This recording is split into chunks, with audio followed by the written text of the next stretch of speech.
Okay, I will keep it really short. Excellent. I will read my paper. Otherwise, it will be. Good afternoon.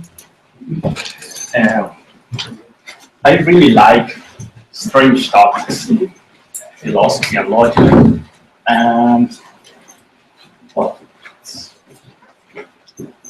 I'm not going to say exactly what I would like to say about this workshop, but it's a workshop on very strange topics in logic. It's true that the core question of the workshop is what logic is, and what is the connection between logic and other areas of philosophy and science. But when I was a graduate student here at the Institute, the set of people working on things like paraconsistent logic, universal logic, non-reflexive logic was a very small one. It was nearly a singleton. I think things have changed since then. I'm happy for that. I'm not sure about you. I'm partly responsible. Yeah. Thank you. You're welcome. So, well, I want to thank the authorities of the university for helping me to make this workshop happen. It's important. I also want to thank my colleagues here, like Alessandro, Axel, and many others, and especially those young colleagues that are usually known as associate students. They are very important for the Institute. Thank you for your support. And, well, finally, thank you to the speakers, Janine, Graham, Gillian, Axel, and Mario for accepting the invitation and joining the workshop. If Leibniz and Chris Mortensen were here too, this would be my dream workshop. This is close enough, so welcome everybody and enjoy the talks and the discussion.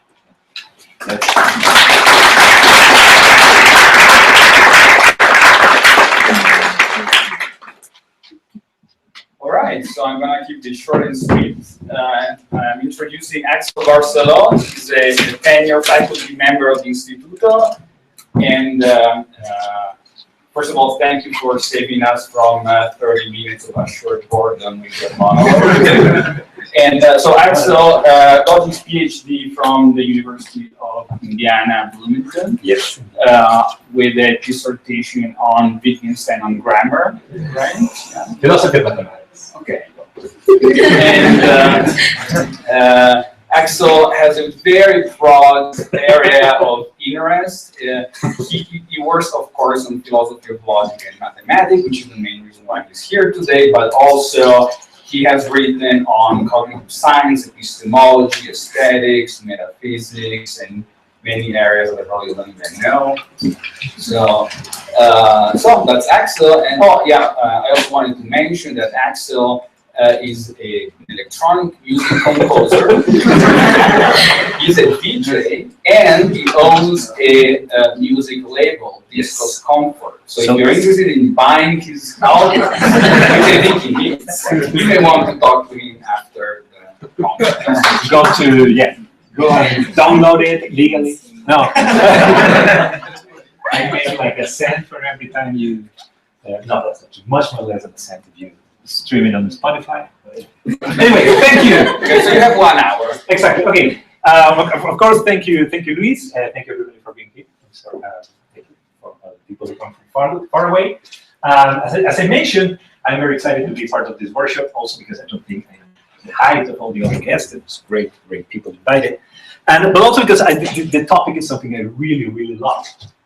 I take it that there is no such thing about us. What logic is. I think logic is something that we do, and therefore the question should not be what logic is, but what logic can be. What can we do with logic? where can we take logic. And so my talk, there's like 2 caveats. The first one is that this is a workshop, so this is going to be very much work in progress. This is stuff that I've been doing very, very, very recently. It's based on work I did a long time ago, but what I'm going to present today is very, very, very recent. And well, that's important. Important issues. And the starting point is a very well-known phenomenon. It's well known that when we argue, we commonly use a lot of visual aids. We don't argue just in language. We don't use just words. We use pictures, we use graphs, we use diagrams, we use a lot of visual resources.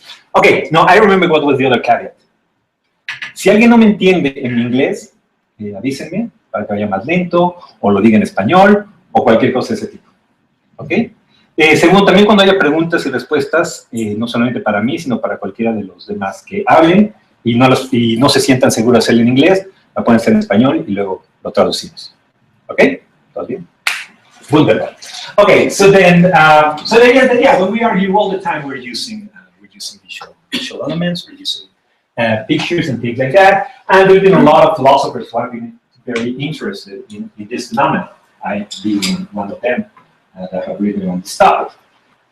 There are a lot of debates about how do we go about studying the role of images in argumentation. I am going to concentrate in one that I find very interesting, which is the question whether there is such a thing as a visual logic, whether images obey some kind of logic.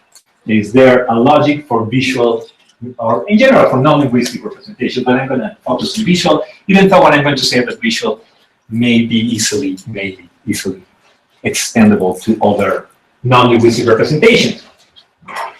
And even the very question that I'm going to address is kind of ambiguous. It can be understood in many different ways. The way I'm going to understand the question is this way. Are there logical inferences or logical truths or logical falsities, contradictions among visual representation that is inferences, truths, and falsities that depend only on the logical structure of visual representation? That is the question whether there are anything like formal logical rules for visual representation. That is the question I'm going to address here, right?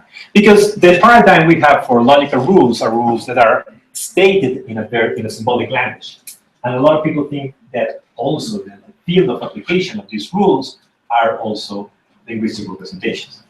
So I'm going to look at the work that's been done lately on what would be the right question about whether we can have something like formal logical rules of visual representations. In particular, I suppose I'm going to see what it would need to be formal, what it would mean for them to be logical, and what kind of visual representations are we talking about. Okay, so that is my goal for today. And the current situation is that there are like 2 reasons one might think that the answer should be an easy no, right? The first one would be to say that the very idea of visual logic is a category error. That it is not the representations that have the logical form, but it's the content of the representation that have the logical form. It is propositions that are logical form. So logic and logical form is nothing that belongs to visual representations or symbolic representations or language or anything. It is something at a different level. So to even ask whether pictures or diagrams or things like that have logical form is a wrong question, because it is not them that we should ask for logical form, but propositions. Right? That is one way people have argued. Some people, we're going to talk about it. And then there is another argument that you can find in literature for answering no, which is that visual representation lack the proper structure to bear logical inferences, truths, or falsities. The idea is very simple. The idea is that if we understand logical inferences as formal inferences, then you need a certain kind of form, that not any kind of structure can be called logical structure. And when we pay more attention of how visual representations are, they lack that kind of structure, kind of proper structure to be called logic. Okay? I'm going to give you a couple of examples or who these people would be. Like who would give the first answer? Well, there's somebody called Axel Barceló who wrote a paper in 2012 that actually argued for the first thing. Actually, that's what it is. some years ago, I was on the first hypothesis. I actually thought that the idea that there could be something as a visual logic was a category mistake because it is propositions that are logical forms. And this is a couple of quotes from what I wrote at the time. For the purposes of argument analysis, whether we use verbal or visual means is not important. Informational content. This is the main point I want to make, and I was very emphatic. This is what I'm saying. This is the main point I want to make in this paper, that the similarities between words and images are such that whether an argument is purely verbal or not should make little difference for argumentation analysis. And that was not just logic, but actually I thought that for the whole argumentation theory. And then on the conclusions, once again, verbal arguments are structured just like visual arguments. They have premises and a conclusion. For argumentation theory, how such premises and conclusion are expressed should be of little impact. Okay, so the point there was that if there is such a thing as logic, this is logic of propositions, not of the representation. So we have that we can divide in argumentation theory the process of interpretation, where we get the propositions out of the representations, and then logical analysis happens after that. So it is once we have the propositions that we can talk about the logic. I am not the only one to say this. My work is also based on the work of Robert Stainton, and I just saw him a couple of weeks ago, and he's working on a new paper where he also tries to argue something of this sort. And who would give the other argument for why the answer should be no? For example, here's Scott Jacobs. He writes, if visual is to be a proper contrast to verbal, it must be so in the sense that the visual imagery lacks some important quality of verbal sign. What might it lack? Propositional content, truth value, logical structure, this is my emphasis. And very often the conventions of attentions or intentions that are the foundations of negative acts, any and all negative acts. So Jacobs and a few others, I can know a lot, but a few others have argued that the visual imagery that we are interested in when we talk about visual argumentation is so vastly different from symbolic representation, from language, that all we know about logic and argumentation theory is not going to work. We need to have like a new kind of theory that deals with this very different way of arguing. Okay, that is more or less what Jacobs is interested. We ought not to be looking at visual images as though there were some parallel to be found to the properties of the linguistic code. There is nothing like semantics, syntax, once again it's my emphasis, morphology, phonology, or lexical units in the domain of visual imagery. So the idea again is that images lack the proper structure for there to be formal inferences in pictures. Okay? Well, en visual images. Hasta aquí todos más o menos están entendiendo. Ok, entonces están estos dos bandos. Yo era de ese bando. So I was once of the first answer. Actually, I think I still like my answer for 2012. But what I'm going to do today is to say, well, maybe I was wrong. Okay, so yeah, let's see what's going on here. And even though I dislike Jacob's point, and I think the right way to answer no is by way to answer no, I want to explore the possibility that maybe I was too fast. And this will start because, unfortunately, some people have responded to my work saying that I'm wrong. And maybe they're right. Actually, that's what I'm going to try to see today, whether they are actually right. And there is a way that we can answer yes. Yes to the to the question whether there is such a thing as a formal visual logic. But of course, this is nothing new in a certain sense. Actually, there's been a lot of work, and a lot of people know that you can have something like visual logic. I should go faster, right? That's what yeah, okay. Because I mean, here's John Muma. John Muma, he's also been here and in a wonderful workshop. He's shown us. He has a very, very nice. He's shown in a very nice way that the diagrams of Euclidean geometry actually form a formal logical system, and that is a formal logical system that is very much visual. That is where the premises, the conclusion, the rules are expressed in the terms of the visual features of the diagram. So if the question was just an existential one, whether some images have logical form, I think the answer has already been shown to be yes. There is a logical syntax for at least the mathematical diagrams. Well, Muma has worked on Euclidean diagrams, but there are other people who have worked on Venn diagrams. You know, Shujin has nice work on the diagrams of set theory. Other people have worked on Pierce diagrams.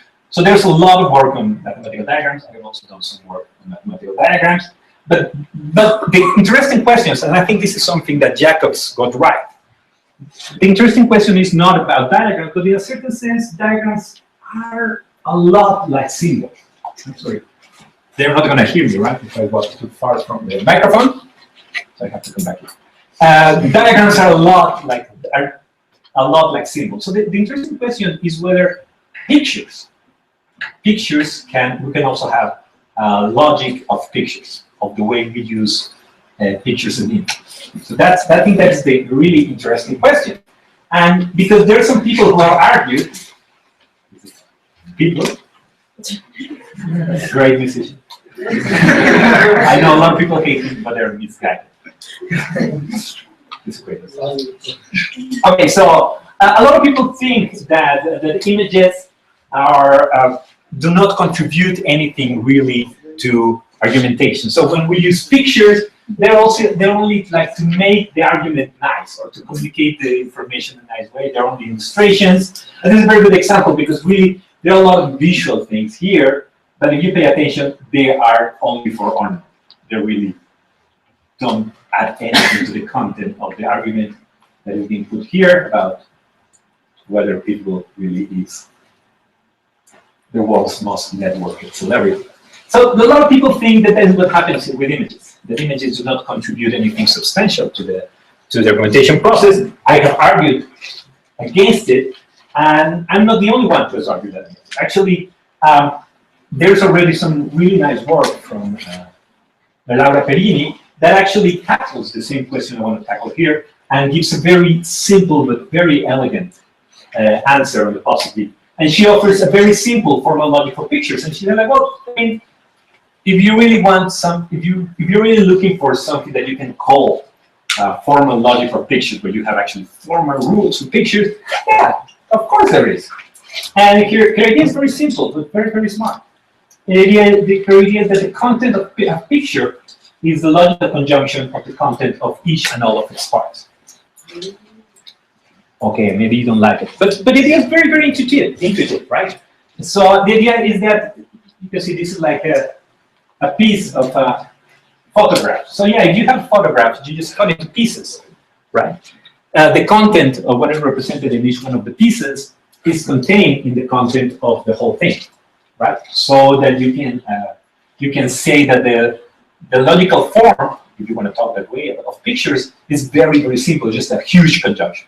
It's a conjunction of probably infinite of all the little things that are represented in any part. And the part here is understood very physically, really like something you can cut out of a picture. Because cutting is really a formal process. It's really formal in the sense that it has nothing to do with content. So that qualifies as a formal rule. The idea is very simple. The idea is that you have like an image as a premise, right? So this is your premise. Just a picture. Right? Picture, lots of stuff happening. But if you like cut a piece of it, just concentrate on a part and just reduce the picture to that part, that is a valid inference, right? In the sense that whatever was, say, true of the big picture is also, no, the other way around. What is true in the little picture is also true of the big picture, and therefore you can make an inference. It's a valid inference. It is formal because the process of cutting has nothing to do with the content. It just depends on very big features of the picture. So there's nothing semantic there, and that, according to Perini, is like something that we can call a formal logical rule. So the idea is that the logic of pictures for Perini just has one rule, and it's a very simple rule, which is simplification. So since that is the only rule, then we're not going to have any formal tautologies or contradiction. And that is good, because actually a lot of philosophers think that what is depictable, what can be represented in a picture, is logically possible, right? You cannot have a picture of something impossible, or you cannot have a picture of something necessary. Everything that is depicted is contingent, right? If I have a picture of you, it's because you could be here. And we cannot depict things that are impossible. A lot of people think that, actually. And so Perini's idea of a visual logic, or a pictorial logic, that we're only focusing on, pictorial representation, fits very well with this intuition. However, I think it's kind of a pessimistic positive answer to the question. So I'm going to try to see whether I can give a more robust positive answer. So I want to just pay a little more attention to what I think the task at hand is. What is it that we're trying to do? What does it mean to ask whether there is such a thing as visual logic? As I mentioned, I was going to set the question as a question whether there's anything like formal logical rules for visual representations. And that means that there have to be pictorial inference rules. And what I think needs to be the case for something to qualify as a formal pictorial inference rule is that it has to warrant something like a transition between pictorial representations. So I'm going to focus only on pictures. The premise and conclusion have to be pictures, and it has to attend only to its general formal features. And by formal features, it means independent of the particular content, so that the truth or accuracy, whatever it is, there's a whole debate about whether you can talk about truth or you have to talk about accuracy, or how do we evaluate pictorial representations. Conclusion follows from the truth accuracy of the premise. So if this is what we mean by a formal pictorial rule, then Perini is right. Her rule is a formal pictorial inference rule. But the question is whether there are others, more robust ones. So yeah, I'm repeating. So her rule does satisfy these conditions because the premise is completely pictorial. The transition is purely formal because it doesn't attend to the content, and the conclusion is another picture. So her rule does qualify. But I think we have good reasons to think that there is something more complex going on. Gabriel Greenberg has famously argued for there being something like a more complex syntax for pictures that has to do with perspective. And I think if I'm not going to talk directly about Greenberg's proposal, I think he's in the right track. That we have to look about, we have to think of the syntax of pictures not in that very dense way that Perini does. I think there is such a thing as pictorial composition. And I think that if you just run with this very simple intuition that pictures have a composition, that they are structured because there are components, componentes, constituyentes, los elementos de la composición, that the figures are the components of the picture, and the picture is composed of them. Like this. So like this picture this is something like the syntax, or like the form. I'm going to argue that something like the logical form of this picture, so that these are the figures that are the components of this picture. So I think, if you want to argue about this point, I know this can be controversial, we can do it in the question session, but just grant me this so far. So I also think that we can give a positive answer if we also relax the conditions that we need for something to be a formal pictorial inference rule. So I think it's right that it has to warrant a transition between pictures, attending only to general formal features, but I think we have to relax this third condition, so that we don't only care about truth or accuracy, but also what can be inherited or from the premises to conclusion can be the inaccuracy or the possibility or something like that from the conclusion, from the premises also to the truth, accuracy, inaccuracy, possibility, etc. And also if we relax the requirement of follow, so that follows doesn't have to be only deductive, but we allow also for the feasible validity. Okay. So I think if we relax these rules, then we're going to be able to find a little more robust rules in very simple features of pictorial representation. So here's my very simple example. Okay, so this is very bad Photoshop, but yeah. Okay, so here we have two figures. In this case, there are two balls, right? And what do I mean when I say that there are structural features of how these two figures are featured in the picture? Well, something very simple, right? This covers this one. Right? This one is, so to say, in front of the other. Right? And I think that qualifies as a formal feature of the picture. I think that's structural. And this has logical significance because it does restrict what can be pictorially represented. So we can talk like, this is my proposal of a formal pictorial rule. This is what I would call pseudo-transitivity. Pseudo-transitivity is very much like transitivity, but transitivity doesn't actually qualify. It's only pseudo-transitivity because it's not an inference rules that tell you what follows from what, but like what is accurate if something else is accurate, but that tells you what cannot be accurate if something is accurate. So it's one of these rules of inferences, not classical. And the idea is very simple. The idea is that if we have two figures in a picture, so that one covers the other, and there's a third picture that covers the first one, then it's not automatic that this one covers this one, right? Because they can cover different parts. But what is necessary is, well, not necessary, it's actually the physical, is that, as we're going to see, is that this new picture cannot cover the third, right? So if A covers B and B covers C, then C cannot cover A, right? And that is true because that would explain why this picture is just wrong, right? So this picture violates that rule because A covers B, B covers C, and C covers A, and that's just wrong. And no. Okay. And the reason why I think this picture is wrong is precisely because there are restrictions of what can be represented by covering. And covering is commonly used to represent distribution in space, and the space has certain structure, and this structure is inherited into the structure of the picture. And that is why this is an impossible state first. And I think that is formal because here I'm illustrating it with billiard balls.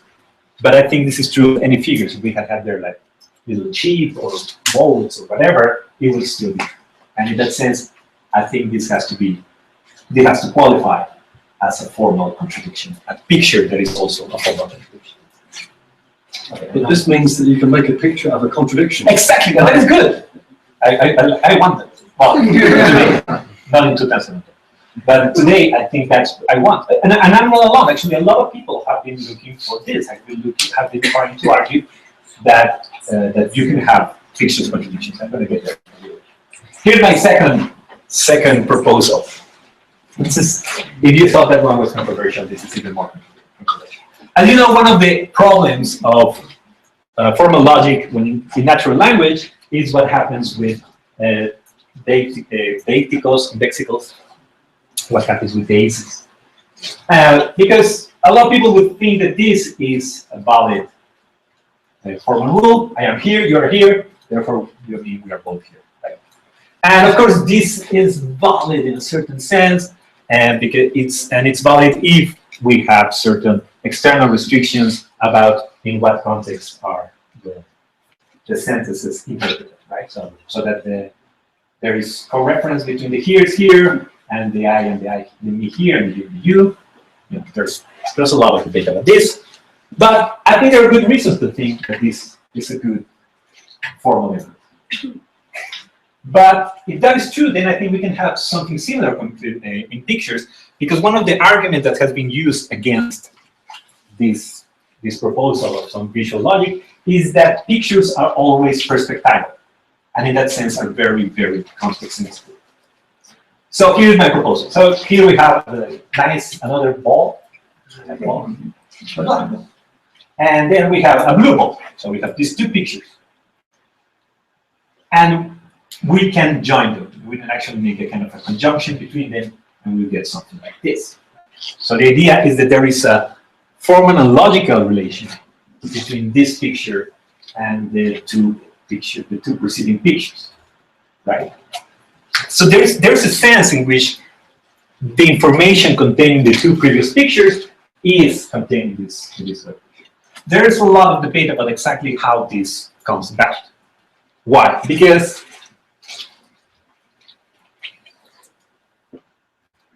here we just have the ball, and that's all.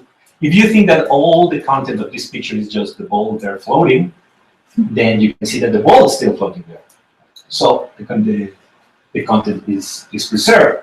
And the same here, you think that the only content here is that the ball is floating in some region of space, and that region is contextually determined, then that information is also contained here. And therefore, the information contained in the first two images is also contained here. And that is, again, completely false. And furthermore, we have also good reasons and good formal features of the picture that tell us why this has to cover this instead of this. And that's the reason why we can go from that one also to this. There are some people who think that is wrong. And the main reason, there are two reasons why people think that this is not like a valid inference from this to this. And the arguments tend to be of two sorts. The first one is that if this is accurate, this cannot be accurate because there's some ball missing here. Right? So the accuracy from this picture doesn't stand to this, right? So the idea is that if the previous picture is accurate, then this cannot be accurate because there is a ball missing. And this has to do with the question of whether pictures contain negative information as well as positive information. So if you think that pictures contain only positive information, then this has to be a valid formal. If you don't think that this is that pictures have only positive information, well, you have a lot of other problems that a lot of philosophers have written about. But then you could still argue that this is a formal relation, even if not the same formal relation that the other persons. It would not be containment. There would be a difference. There would be a relation of incompatibility. But even that would be good for me, because that would mean that this is still a logical relation that is only purely formal, and that's it. The second argument is that since there's part that is covered here, there's a part that is covered here, you don't know what's going to happen when you take this part. Maybe there was like a missing star there in the picture that you couldn't see because it was covered. So there is no reason to think that from this it follows this instead of this. So that's the second argument. And I think that is fair enough. But I think that's not enough, because it's still rational to think that the default position is this one and not this one, because this is a more complex picture, and therefore the assumptions to make so that the picture contains this information are longer, and that's where the feasibility of the inference comes into play. So there is there's a family there. But the previous rule is valid in a diffusible way. So the information is still contained in a diffusible way, right? The whole information of the whole. And this is not just a hypothetical case. This is something that is every day, and this is very common in pictures. Here we have a nice picture of a lot of people, a whole family. But this is a composite. This is actually two pictures that were photoshopped together. This is an ad for an actual service that does that. You give them two pictures, and they make one picture, and the picture contains information from both of the pictures. So I think that this is to be like an application of the previous formal rule. So we have good reasons to believe that this is the direction I think we should be exploring. because that way we could get to explain phenomena like this. This comes from a very famous article by Sorensen, because Sorensen has the intuition, a lot of people do as well, that this is an impossible picture, that this is impossible, and still it is a picture, right? There's a lot of debate that people think that you cannot have both things. They cannot either be a picture or be of an impossible state of affairs. And I want to argue that it is a picture of an impossible state of affairs, but furthermore, that the reason why this is a picture of an impossible state of affairs is purely formal. It's a logical contradiction. Because what is inconsistent are features about, general features about the picture, like violations of perspective and things like that. Just the very idea of covering, that is what I've been spelling in the last few minutes, is just one of the more general features. But similar features, if we keep going that way, we're going to get to enough rules that mean that we can explain why this is a form of contradiction. And I think if we go in this direction, we're going to be able to find similar rules, not just for contradictions of perspective, which, as I said, is being explored for Greenberg and other people. But this is an example from a talk that also came here to give Aquila Barsi, who's working on shadows. And again, this is again an impossible picture. This is a picture of an impossible state of affairs. And I want to argue, well, of course I don't have time to really argue, but I'm going to claim, and I hope I have given you enough reasons to go along with me, that this is a formal contradiction, that these are very general formal features of the picture as a picture that tell us that this is impossible, that you cannot have a shadow like this in an object that is arranged in this way. And these are very general matters of composition, that is, of what figures are featured in the picture. And again, this is general because, I mean, it doesn't have to be like a stick. It could be any figure here. If the role, if the place it holds within the picture is the same, when I have the very same kind of contradiction. So this is what I've been working on so far. And if I'm right, then maybe I was wrong in 2012 in saying that there is no such thing as a logic of, or something like a logical syntax of pictures. And maybe that we've been known about pictorial compositions and aesthetics has been logical all along. That is, this is another famous example of an impossible picture. But of course, it's not an impossible picture, right? Because this is an actual picture of an actual state of affairs in Canada, right? I think you know it, right? It's you know, I'm not going to say anymore. This is from an angle. Of course, you see it from a different angle. There's nothing paradoxical or contradictory about it. Yeah. Well, so this is from an angle, and you go from a different angle. I'm sorry. Oh, more balls. But this is from a different angle. So why isn't this a counterexample of my thesis? Again, I want to answer by appealing to the feasibility of these rules. So the idea is that this, the interpretation of pictures follows a lot of rules that are very much feasible. So here what we have is a picture that gives us a lot of cues about what is represented. And if we follow these cues in a traditional way, we are going to get a contradiction, right? Because, well, you know why? Because the information we get from here, which is the key part, tells us that this is continuous, right? We have very good reasons to believe that that is a continuous figure, and that is because there are very general features about how when you have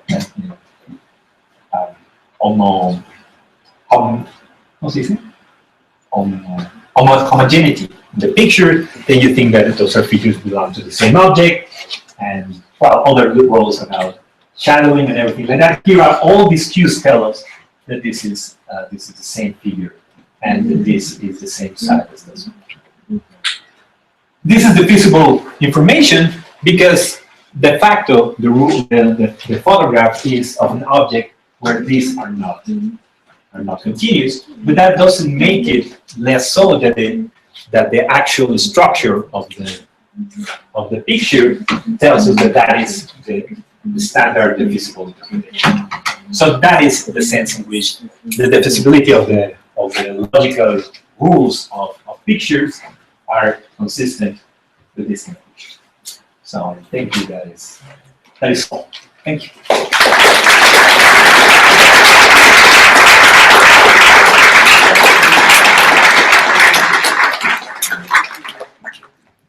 All right, questions?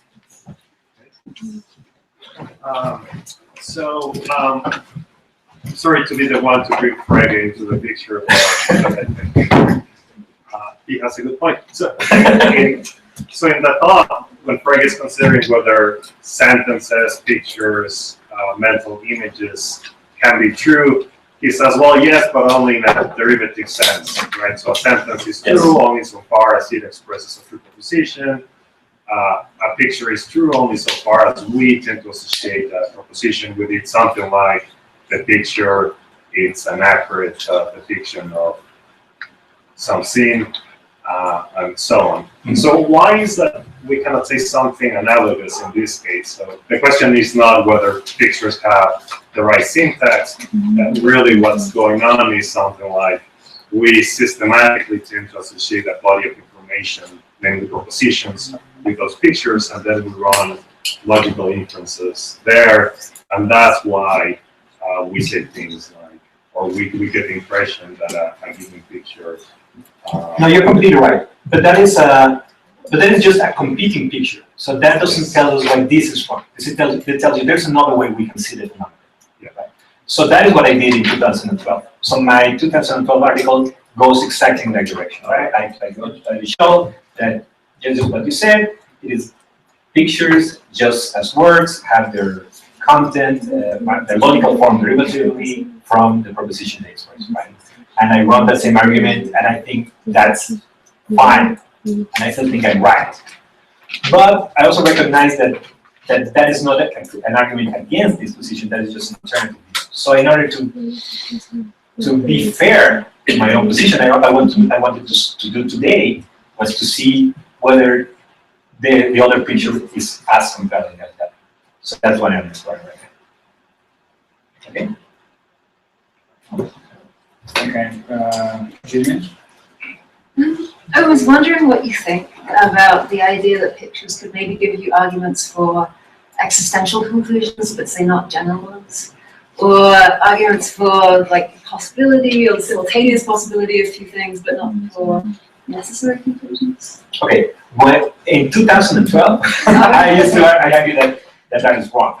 That you can have negative information, you can have disjunctive information, you can have reverse information, because actually, since those are properties of the propositions, and the propositions come from a process of interpretation from the picture, in that process you can get a lot of these features. So it is. So the same picture, what I argued in that paper was that the same picture can be interpreted in many different ways in different contexts, and so the same picture can be interpreted in a universal way, in a particular way.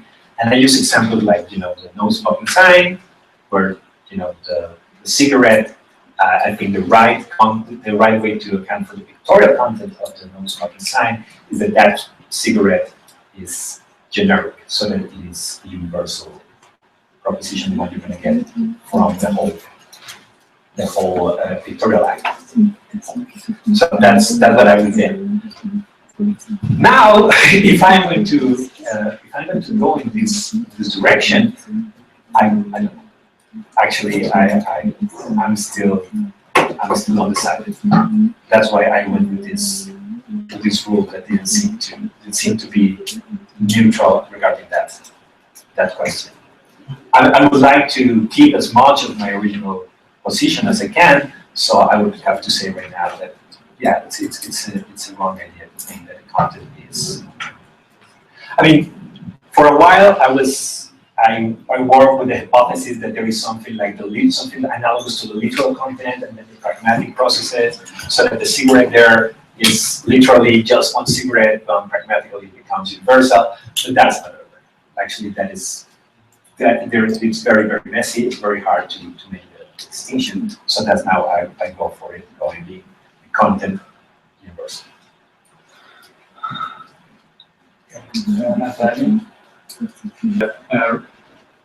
Perspective and your rule of sensitivity.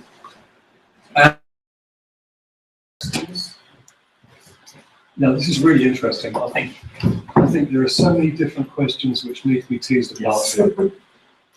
So let's think about some of them. First question: can a picture express a proposition? You might doubt this, but I think it certainly can. In fact, I think it can express more than one proposition. Picture woman, dog on one side, cat on the other. Expresses the proposition that there's a dog next to the woman. Express the proposition there's a cat next to the woman. Okay, different propositions. Okay, so I think a picture can express more than one proposition. That's the first question. Can it express a contradictory proposition? I think it can, although I think the situation is more complex than you suggested. So, I mean, take the Escher pictures, okay? In some sense, that's a picture of an impossible situation, modulo the fact that you're working in Euclidean geometry. But it's a possible picture if you're working in non-Euclidean geometry. So, in some sense, I think the picture is ambiguous. And ambiguous pictures, they're, it's possible to have an ambiguous picture. So, in the investigations, Wittgenstein has a picture of a stick figure, a hill, and a man. Mm-hmm. Is the man climbing up the hill or down the hill? It's ambiguous, right? So I think the Escher picture actually expresses an ambiguous proposition. Either this is a contradictory situation in Euclidean geometry, or maybe a non-contradictory situation in a non-Euclidean geometry. Okay, next question. Let's grant that it can, a picture can express an impossible proposition. Can it express a logical truth? Now that's not so obvious. I can't yet see how it could, but maybe that's just my lack of imagination. Okay, next question. Expressing a proposition may be a necessary condition for having an inference relation. It may not be, but let's suppose it is. You've got then the job of saying what counts as an inference relation between different pictures. Now, I didn't really talk about that, but that's crucial, okay? The one you suggested was the parthood relationship by a person whose name I've forgotten. Okay, that's not going to do, because here's a part of a picture. There's a man standing behind a woman. The woman is looking straight forward. That depicts that the woman can't see the man. Okay, now you've got a bigger picture. You see there's a mirror in front of the woman. She's looking in the mirror. Okay, so the bigger picture says she can see the man. Okay, so parthood won't do. Now, I'm not sure what an adequate account is, but that's a really important question if you want to go beyond the thought that pictures can express propositions to the thought that they can actually have some kind of inference relation between them. So that's kind of a bunch of very different thoughts, but I mean, there's so many interesting questions your talk raises. Yeah, thank you. So yeah, I've worked almost on all of them. So yeah, the 2012 paper is very, very, very conservative first question, the question of whether we can have propositions communicated with pictures. Right? But it as I said in the reply to Gillian, it's because I think that it's not pictures that have content, but like something like speech acts, visualize, and so in the concept then they can be used to represent propositions, and so therefore you can have logical form. And Perini's article is also very much considering that paper. However, just this year there's another paper that said that I'm wrong, so I have to. But yeah, there's something. So I think the argument has to be like this: has to be because there is not like a litmus test for propositional content in representation. So we have to give different reasons why the basic explanation of the phenomenon would give propositional content to this kind of acts. Yeah, I forgot what the second. Contradictions, logical truths, Okay. inference relation. Yeah, about contradictions. So there's the other paper I'm working on. It's finished, but I think the people who prepare me get this stuff is concerned with contradictions, and especially but with mathematical diagrams, because there it's very clear that you have pictures that are diagrams that are used for arguments that are reductions, and therefore it would seem at least prima facie that there come to these contradictions, and they play a very important role in the inference. So they are especially difficult for this kind of accounts. So I give an account of how they're actually not contradictory. So that you cannot have actually they are contradictory, and even though they have a contradictory content, their role is just like any other reduction where you have a symbolic representation of contradiction. You use it in a very similar way. But that still has to depend on whether you consider geometrical diagrams, pictures, or not. And that's a different debate. Tautologies, yeah, I thought about it. I cannot. Just doesn't seem to. But regarding ambiguity, that same paper also has to do with Zachary's diagram, where again it is a contradiction if it's interpreted in Euclidean geometry, but not if it's considered in geometry. And so what I argue there is that you need to use a lot of contextual information to go from one interpretation to the other, and that actually in Zachary's case, in the actual proof, in the actual historical case, you have the same diagram in a certain moment of the proof represent the contradiction, and in another moment of the proof represent the non-clear reality. So a lot of these issues I deal using a lot of context and a very broad kind of relevantist framework. And for the final question, there's also a very nice example from Kendall, who actually gave it also here.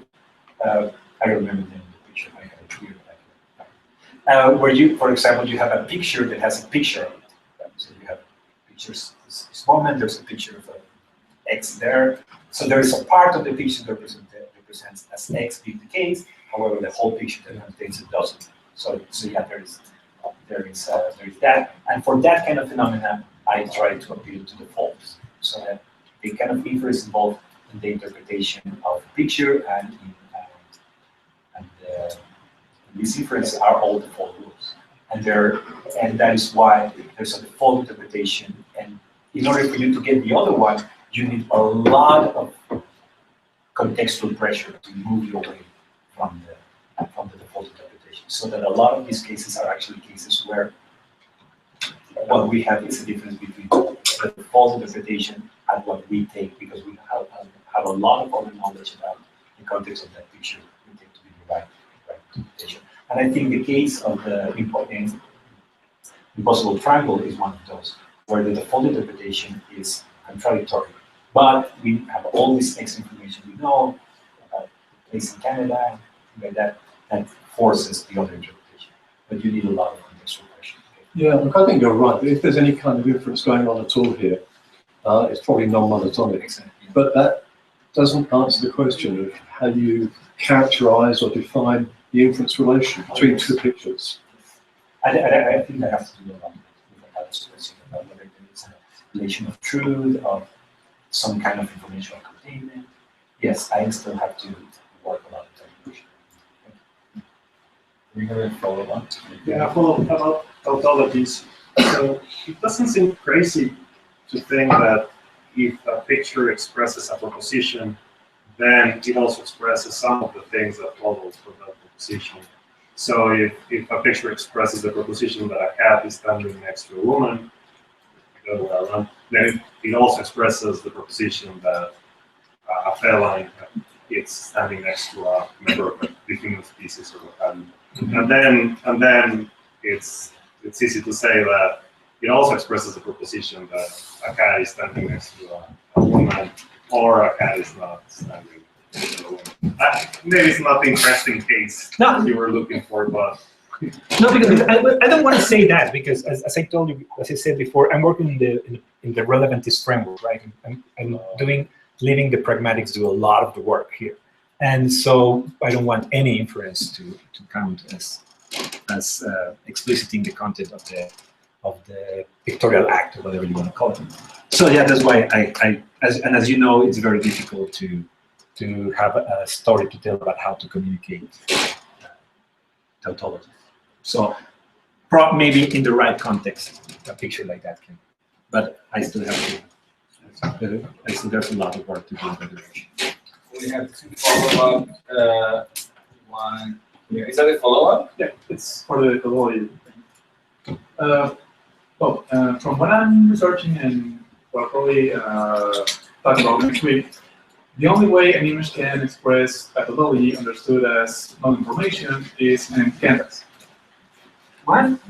The only way an image can represent a pathology, if we understand pathology as null information or no content, is an canvas. That's the horrible, unsatisfying, Wittgenstein answer I love. I'm sorry. That thing. Are you saying anything on this? No. Sorry. If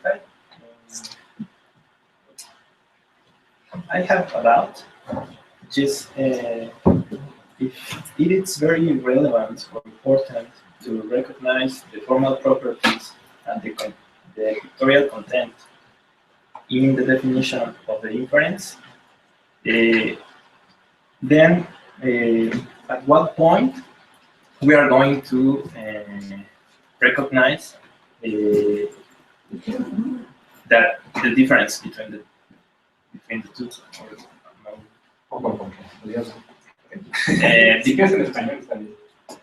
La idea es que si es relevante para cuando tú definiste una inferencia, me parece que existe referencia a que solo podríamos hacerlo si nosotros dividíamos la propiedad formal de la foto o de la imagen y al mismo tiempo diferenciábamos ella del contenido pictórico que este poseía. Exactamente. Si eso no se, si hasta donde yo vi, eso no se puede hacer muy claramente, no estás otorgando una claridad en eso. Y parece que a donde tú te vas a retraer es al contexto.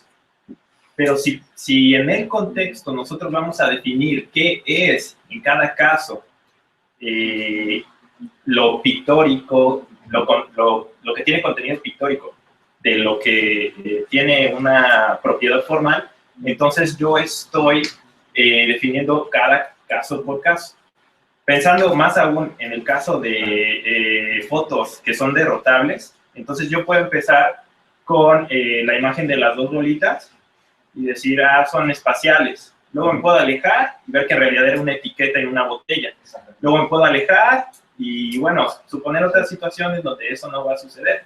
Entonces, si esta nueva información me está definiendo lo que va a ser una nueva inferencia, entonces yo debo de definir qué es, en cada caso, el contenido pictórico de las propiedades formales. Y no sé si por donde piensas que vaya a resolver el asunto, es con relaciones de relevancia, etcétera, sea interesante, o en qué sentido, para la pregunta, en qué sentido sería interesante definir una inferencia si vamos a tomar en cuenta las propiedades formales y, por un lado, y por otro, el contenido pictórico. ¿Cómo le podría hacer? Okay, yeah, that's it's a very complex question. Can translate it? So you don't even so the idea is that if the interpretation of a picture is so contextually dependent, right, how can, and even what I call the formal logic of the picture is also going to depend on contextual information, because in order to get what are the figures and the composition, you're also going to need contextual information. How can I still call that formal in the universal sense? Why hasn't that become just so particular about this picture in this interpretation and this counter blah blah blah, that it's no longer right. How that don't see that? How is that not trivial, but for the inference relation? But you see that by that time all the work has been done, so the formal inference is just It's not very interesting. And all the work is done. That's my interpretation. Okay, that's Because you have an idea. okay. So I have an idea from the easy one, which is that why I gave the example of this. But remember I made the example about I am here, you are here, we are both here, and I take it that that is formal rule, even if the actual propositional content of the premise and the conclusion is very heavily context dependent, and even the validity of the inference is heavily context dependent, because there's still something universal about the whole structure, and I think that is what happens with these kind of groups. So even if the interpretation of the pictures that play the role of premises and conclusions is very heavily context dependent, that doesn't mean that these features are so general that can be exhibited by a broad variety of pictures used in a lot of different contexts to represent and to communicate a lot of information. So that gives me the first. The second question is even more. It's different. So because since I'm just starting to see what kind of rules it would be, I don't know if I'm going to end up with something that is actually robust or something that is going to be a little better than Perini's, but not a lot. And so that maybe you're right that most of the inferences are not going to be logical in that sense. And so whether there is logic is going to tell us very little about how we actually use pictures. Karen? No? But it was something very similar to this question, but I was thinking about the format, the notion of format that you were trying to sustain. I am thinking, what is the difference between puzzle and code, and why it's not that doing? So yeah, why I like my way of doing instead of like Perini's, right? My argument is just kind of a seduction argument. I'm saying, okay, I don't have no reason to say this is the right way to cut the cake, but if we do it this way, look, we have this very nice consequence. Right? So that is the way I'm arguing. So if we go with all these people who have argued, like famously Goodman, that pictures are dense, so the only way you can do it, you can cut them is for the cutting them, then we're only going to get something as proven. We're not going to get, and also with the problems that Graham and Kendall already mentioned. But so it's not very interesting. So I think I'm showing you this alternative picture, and just that it's an alternative picture, so that if you find it interesting enough, then you grab me, that I can talk about composition in this other way. So that's how I'm going about it. That's it then. More questions?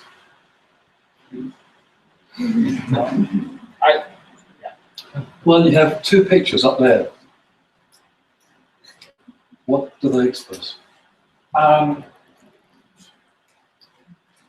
actually, funnily enough, I did talk about this a week ago. Because I don't think that this is a communicative use of I don't think it's clear that this is a communicative use of those pictures. Because I don't think they're trying to tell you that this is the institute and this is the National University of Mexico. I don't think that is the right way to interpret why they're there. I think it has to do with other conventions of formalizing this space. So it's the logos there play another kind of role that is not communicative, more like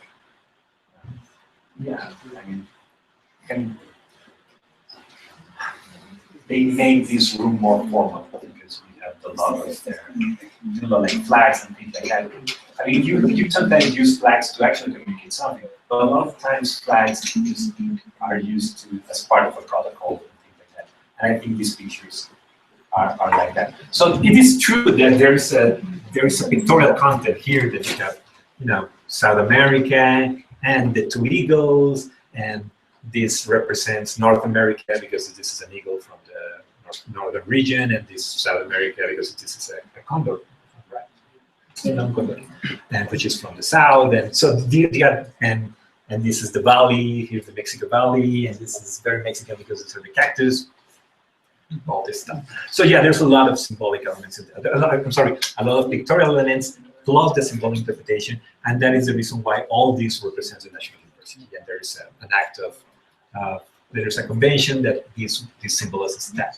But that is like of the generic this, not of this actual this. So that is the way I like to present.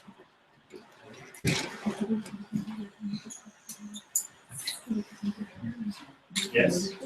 I'm thinking about this enterprise or trying to find some historical property, something like that, in pictures after, or ignoring their representations, or extracting any kind of content.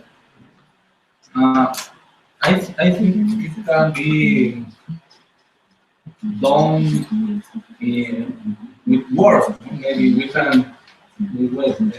Those signs, do they have any logical properties or conflict? I think that No, sí, when you look at it like that, it seems like pointless.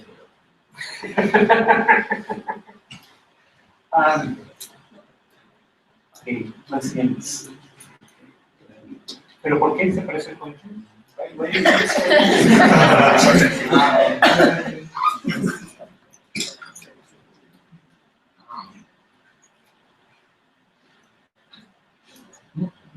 I can see any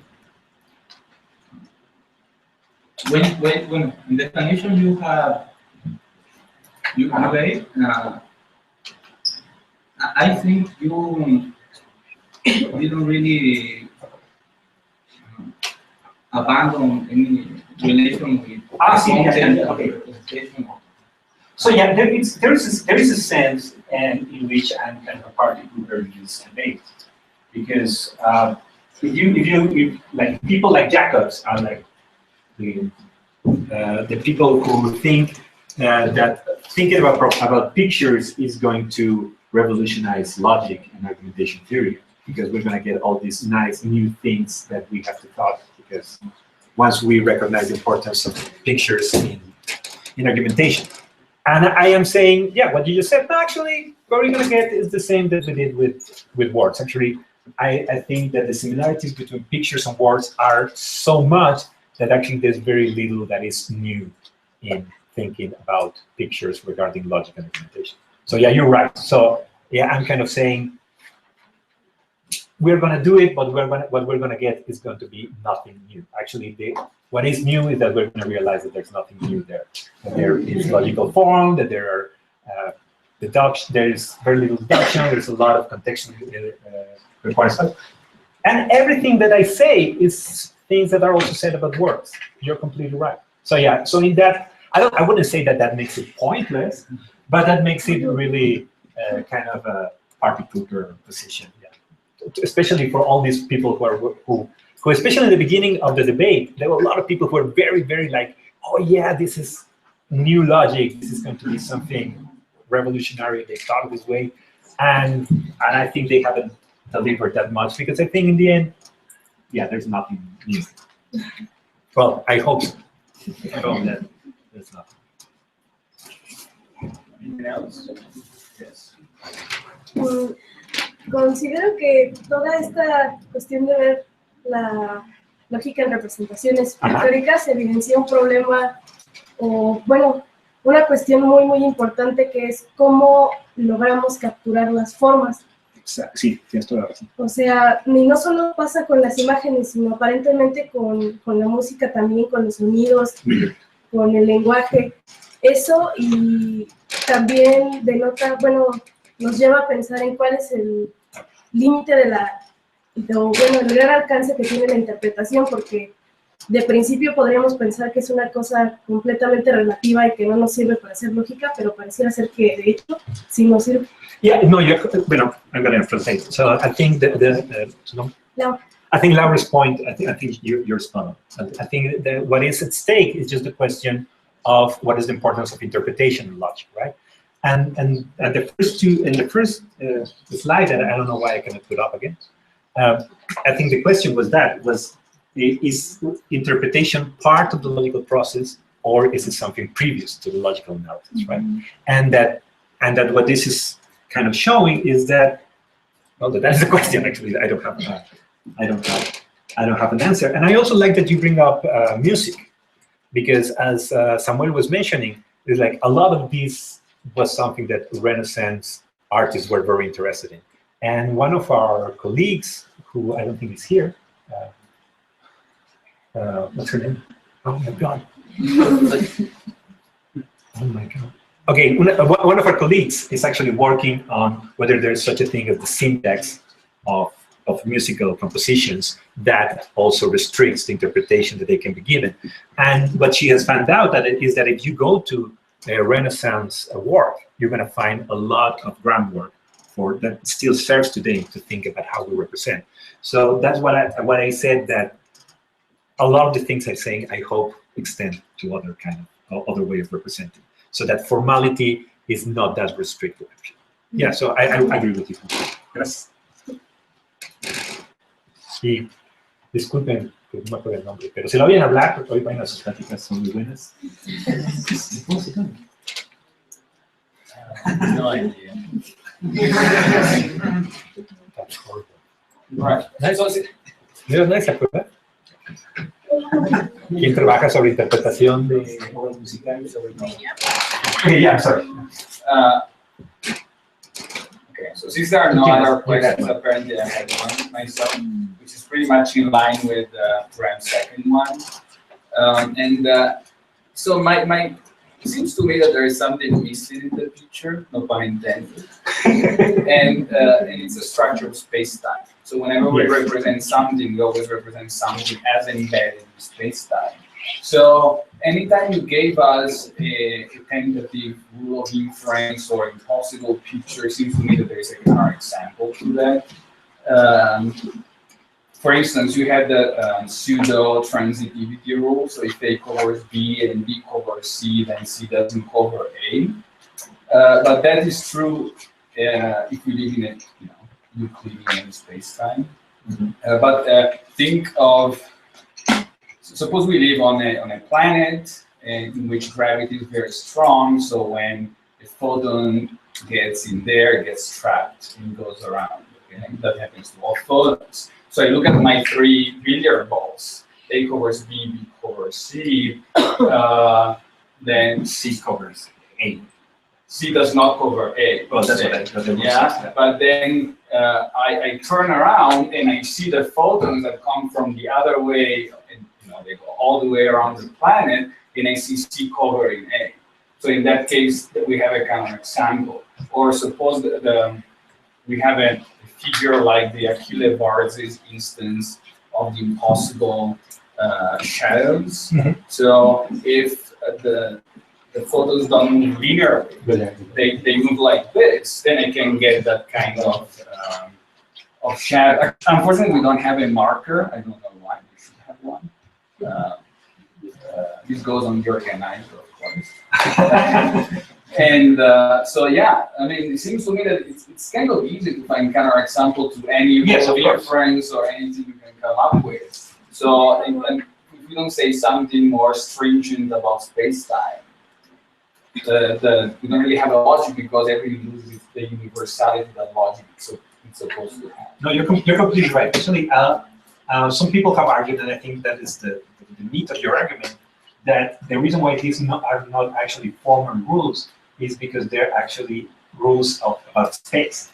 that what makes them valid or not valid are, as you just said, facts about space. So if the space that we are talking about is in a certain way, they're going to be valid and not other, and that makes it no longer formal, but actually contemporary. They are actually not rules, logical rules, but they're actually just rules about space. Yeah, you're completely right. What I'm trying to do is, besides playing devil's advocate against people who have criticized me, is to think that that can be solved in directly to the faults in the interpretation inferences. I don't know how much that is cheating, because yeah, I'm also worried about it. I assume you would go that way. Yeah, I didn't have a lot of choices. Just a small comment. I mean, nearly every natural language statement is highly ambiguous. Okay? Context we use to disambiguate. Okay? Logicians play a game.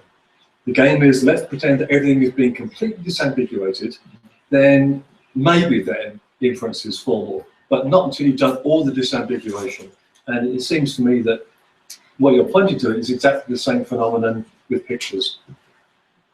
Yeah. So, okay, if part of the disambiguation process involves specifying the space-time structure, then In the days of your we have hands. Just about this comment by Alessandro. Okay, I was actually mentioning to Torza earlier, but the space in classic modern Western painting is not a Euclidean space. Euclidean space does not contain vanishing points.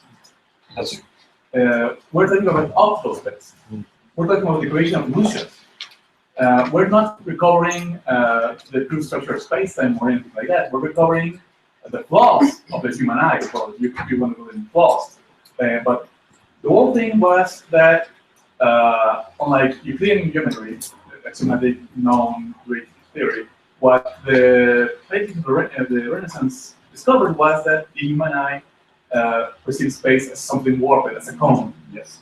So I'm not sure if logic has to be universal.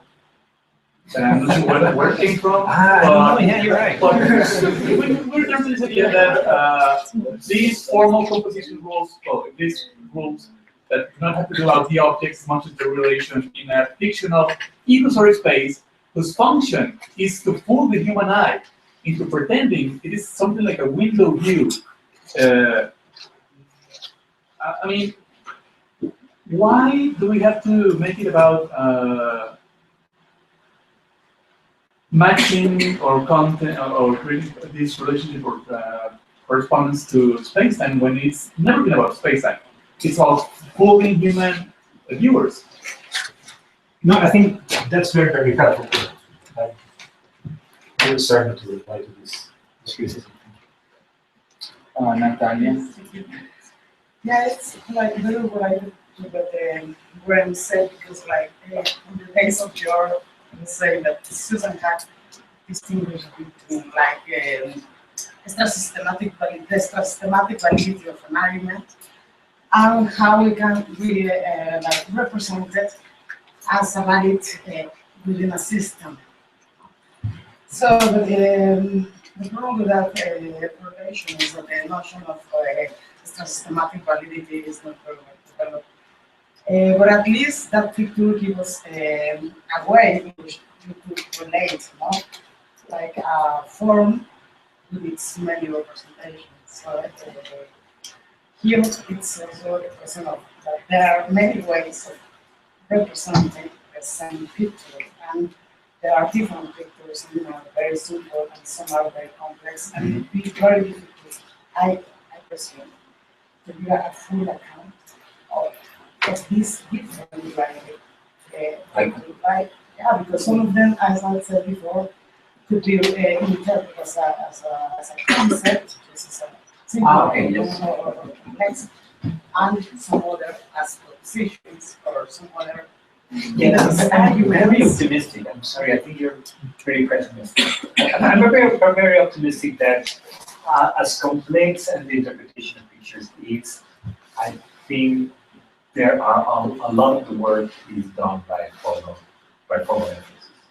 We interpret images, a lot of that has to do with just one what figures are there, how they're composed. You get a lot, of course, of extra stuff, and you're going to need for some teachers on art history and from other a lot of cultural theories in order to understand all the weeds and all the repercussions. And the interpretation process is very, very, very complex. You're completely right. But I don't think that speaks against the existence of these rules. I think what people are being pessimistic about, and I think you're one of them, is about how important it's going to be, how much about how we interpret it's going to come from this formal rules, and how a lot of the work may come from a lot of other stuff that has nothing to do with logic. I think that is what's working, right?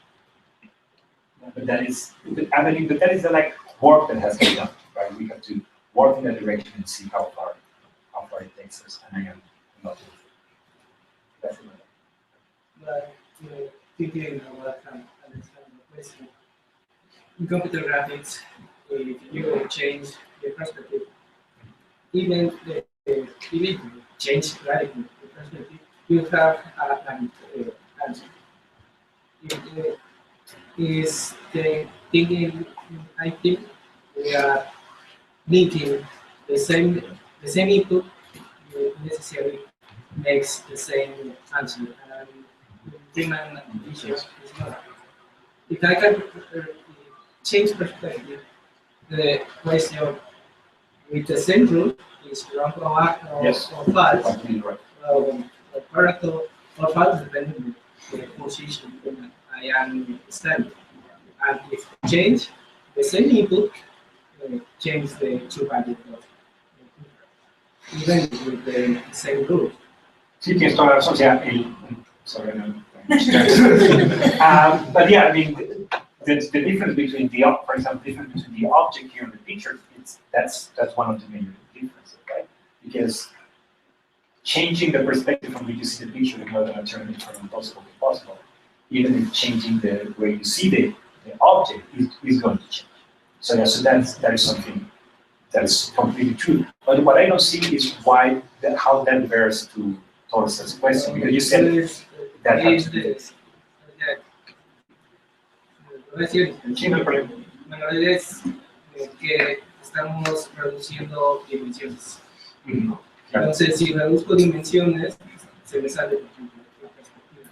Entonces, mi punto de perspectiva, aunque tenga el mismo aparato lógico, va a ser que cambie la respuesta. Entonces, teniendo las mismas reglas, completamente, o sea, que caiga ya te entendí. hacia tiempo todo, o sea, tengo todo lo mismo, pero se me olvida una dimensión, y a partir de ahí puedo decir, bueno, porque tengo una dimensión más, las reglas siguen siendo las mismas y el resultado es diferente.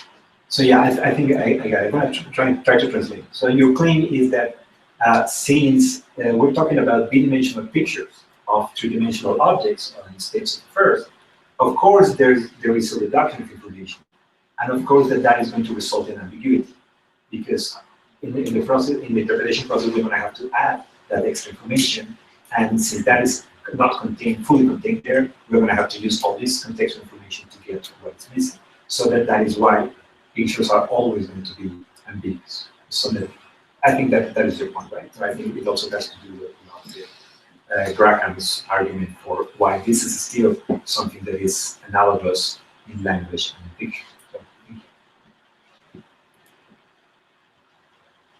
We have time for 2 more questions. sí, gracias. Bueno, a mí me ha gustado mucho, casi no hablo inglés, pero del poco que entiendo, pues se me hace muy interesante porque pues esto me lleva a pensar que no solo tenemos estructuras lógicas para pensar, sino también para mirar. Y recordando lo que decía Laura, pues también quizá para otros sentidos, ¿no?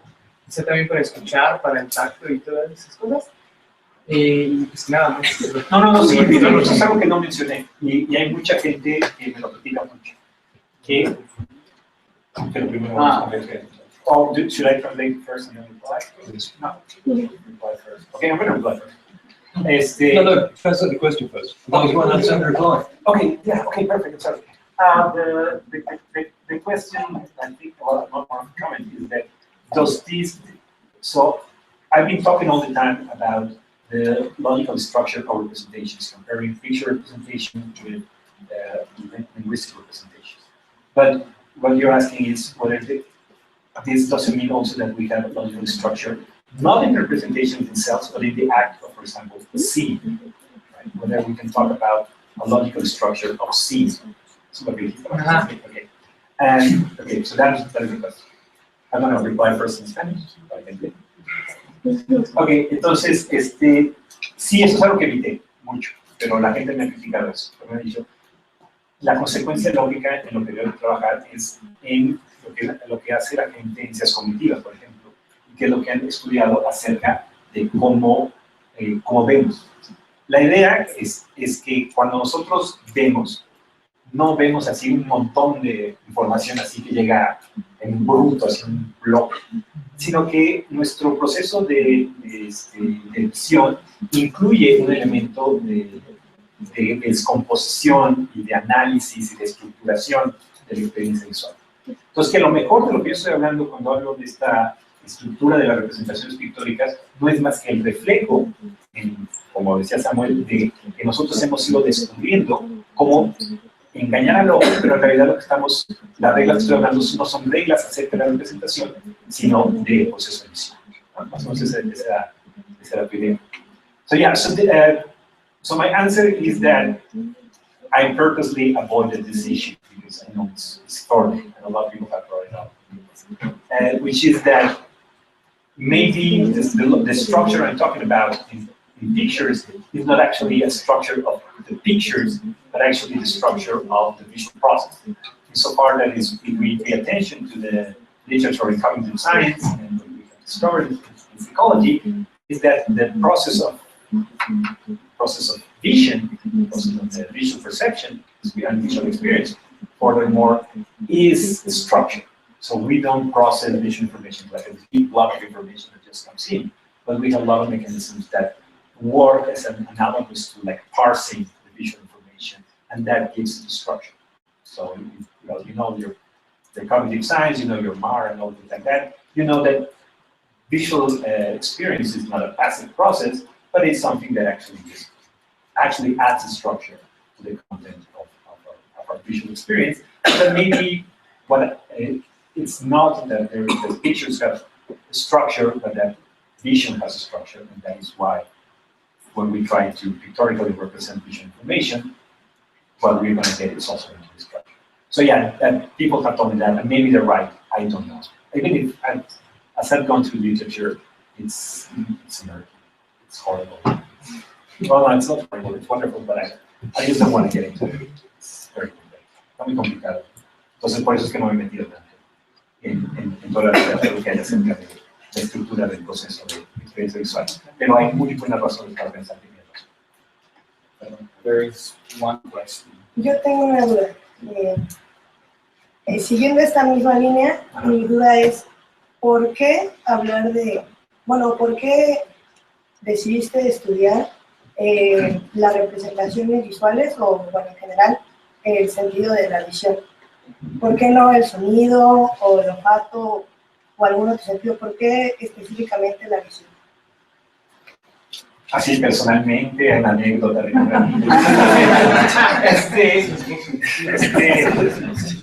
Okay, the question is why did I get to study this? Why study images instead of sounds of music and things like that? Like my colleague that I don't remember.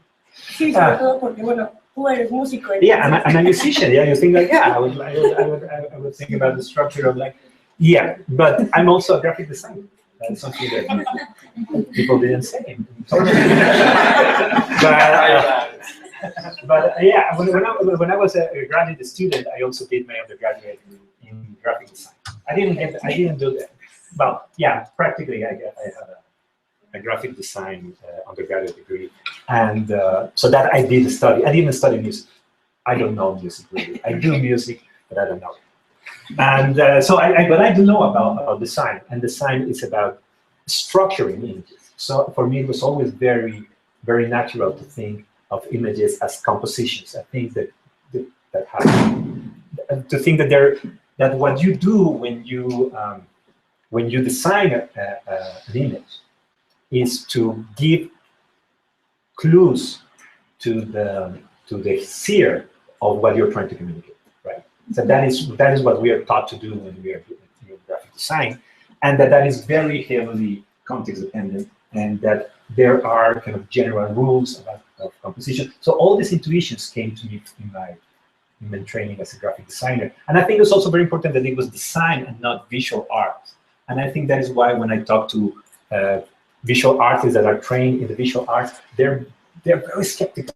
They're like, no, they have like Natalia's intuition. No, come on, the interpretation of images is just something very complex, worldly and all this stuff. But so I think it is, because it came from a graphic design background, but it's very much about structuring images. There was one. Well, I was thinking about the question of Laura, and in the same sense, I was thinking about if isn't a necessity of that we can imagine the formal contradiction of logic in this specific sense, because I can imagine, for example, to hear a contradiction or to feel a contradiction. I can see, or in my imagination, a contradiction, or even a tautology. If I think that it's right what you're saying, supposing that. You're completely not. You're completely right. There is a limit between the contradiction in the formal structure and our imagination in our senses. I don't know if that's that would be a problem, right? That would be a problem, definitely. Actually, there are sounds that contradict each other in the sense that one sound plus other. Right. That's true. Then maybe we don't know what other. That's it in some direction. Actually, that is, I mentioned that I brought this picture from an article by Sorensen, and that is Sorensen's main work. I say, like, if we can depict a contradiction, does it mean that we can imagine it? And you're like, no, of course we cannot imagine something contradictory. It's a very process of imagining. And of course, if you know philosophy, right? You know philosophers. I hope so.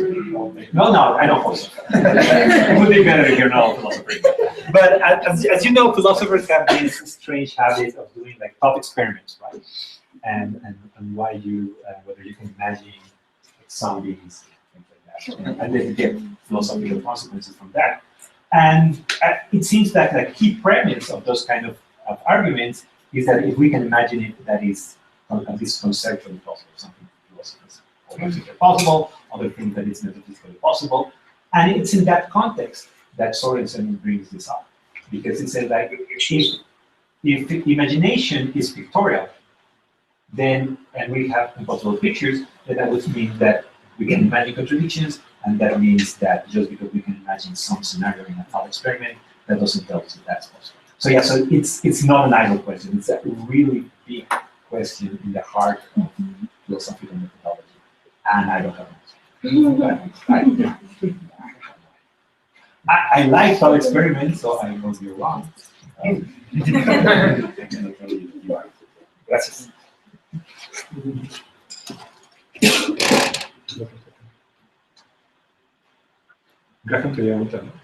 didn't have another question? Oh yeah, I forgot. It's not so much a question, it's an observation. Yes. It's about Wittgenstein. Okay. Not the Wittgenstein investigations, but the Tractatus. Okay. And his theory of meaning there is sometimes called a pictorial theory.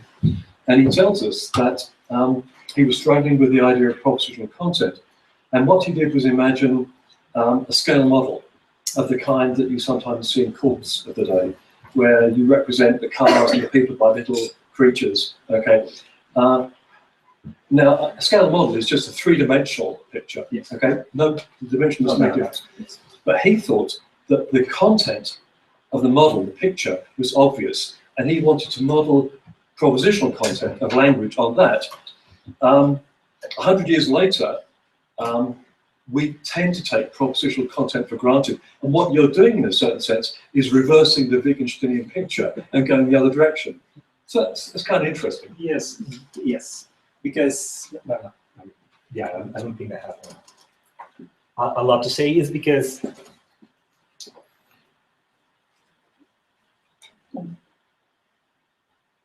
one of the reasons why like the reply I got from the first paper was why this person Rocket, and he was also here, he was also in this room talking about this, why he didn't like my position is that especially because like you're losing what we were winning from studying images, and what we were winning from studying images is that we no longer needed this weird abstract entity that is the proposition, right?